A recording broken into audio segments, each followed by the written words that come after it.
देवा।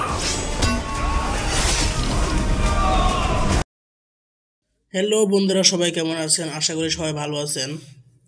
আজকে আমরা যে মুভিটি নিয়ে কথা বলবো সেটি হলো সালার পার্ট 1। আপনারা জানেন সালার পার্ট 1টা খুবই একটি ডেঞ্জারাস মুভি। এটি অনেক যাদের হার্টের সমস্যা আছে তারা কিন্তু এই মুভিটি দেখতে পায় না, কারণ এটি এখানে প্রশান্ত নীল খুবই মারাত্মক সিন উঠিয়ে তুলেছে, যেমন হাত কেটে ফেলে, পাও কেটে ফেলে, যা যাদের একটু হার্ট ডিজিজ আছে তাদের জন্য দেখতে খুবই এটা একটা অন্যরকম। বিশেষ করে এটা এস সার্টিফিকেট পেয়েছে।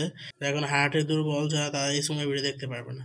এই ছবিটি একটি দুর্দান্ত একটি কাহিনী উল্লেখ করা হয়েছে, যেমন এটি দুজন বন্ধু খুবই প্রথম দিকে তাদের খুবই ভালো এন্ডিং দেখায়, কিন্তু এমন একটা এন্ডিং দিয়ে শেষ মুভিটা, যেমন এর যেমন দুইটি বন্ধুর মধ্যে খুবই একটা শত্রুতা দিয়ে এটা শেষ হয়। এটি সালাদ পার্ট 2 মধ্যে আর কি পুরো মুভির এন্ডিং দেখানো হইব, যেরকমটা হয়েছিল বাহুবলী শোর মধ্যে। প্রশান্ত নীল ঘোষণা দিয়েছেন যে কালকি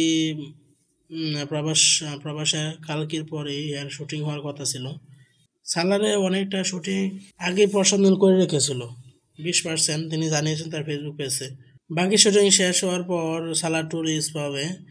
সালার পার্ট 2-র জন্য কে কে অধীর আগ্রহ অপেক্ষা করছেন তারা অবশ্যই আমাদের কমেন্টে জানাতে বলবেন না, এবং নেক্সটে কী ধরনের ভিডিও চান সেটিও আমাদের জানাতে পারেন। আমরা সেই অনুযায়ী ভিডিও তৈরি করব। ইনশাআল্লাহ দেখা হবে পরবর্তী কোনো ভিডিওয়ে। ততক্ষণ পর্যন্ত নিজেদের খেয়াল রাখুন। আল্লাহ হাফেজ।